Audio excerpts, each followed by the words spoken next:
I'm going to be taking a look at the brand new Nikon D7200. Let's start by looking at the handling. Nikon has worked hard to produce a camera which has the look and feel of something high quality. As you can see from the textured coatings and large grip, the company has done a good job with that. When I'm holding the D7200, it feels very similar to something more expensive in Nikon's range, such as the D610 or the D750. It feels very natural in my hand. My middle finger sits nicely here underneath this protrusion, while my index finger rests naturally on the shutter release button. Meanwhile, at the back, my thumb falls nicely here on the scrolling dial, ready to make quick changes.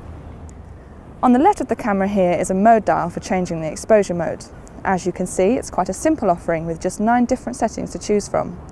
Of course, you've got the usual modes like manual and aperture priority, while these two options here allow you to save a group of custom settings which you can quickly flick to. In order to rotate this dial, you'll need to hold down this lock button, which is good for preventing accidental settings changes.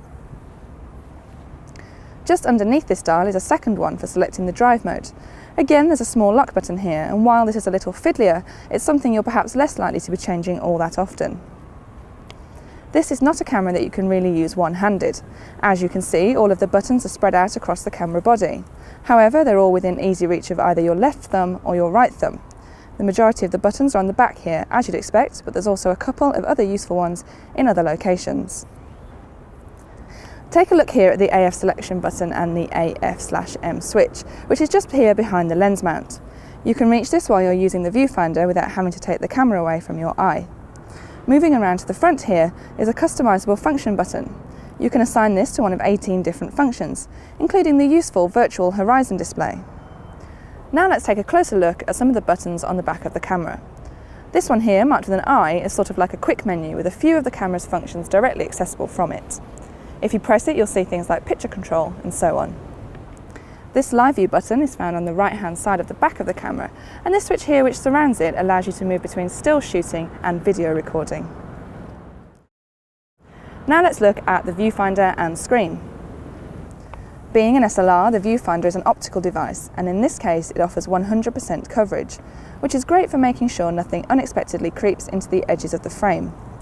It's worth remembering, of course, though, that, unlike with an electronic viewfinder, you won't be able to see the effects of any changes you make to settings, such as exposure compensation, until you've taken the shot.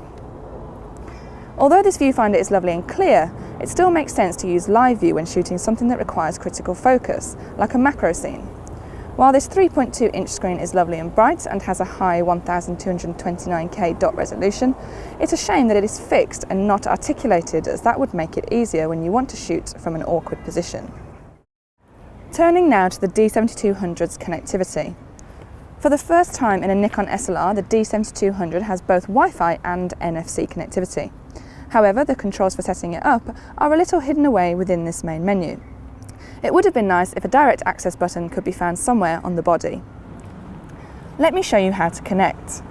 First, you'll need to scroll to the Wi-Fi option in this menu and select Enable. Now you can connect your phone or tablet to the Wi-Fi network as created by the D7200. Next, launch Nikon's wireless utility app on your phone, and you'll be given the choice to either shoot remotely or download photos you've already taken.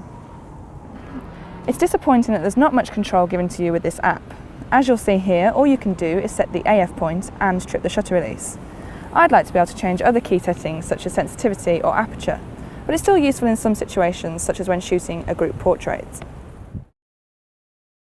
Next up, the sensor and processor. While outwardly the D7200 is pretty much identical to its predecessor, the D7100, and it features a sensor with the same pixel count, 24 million, there have been a few key changes to the camera's specifications.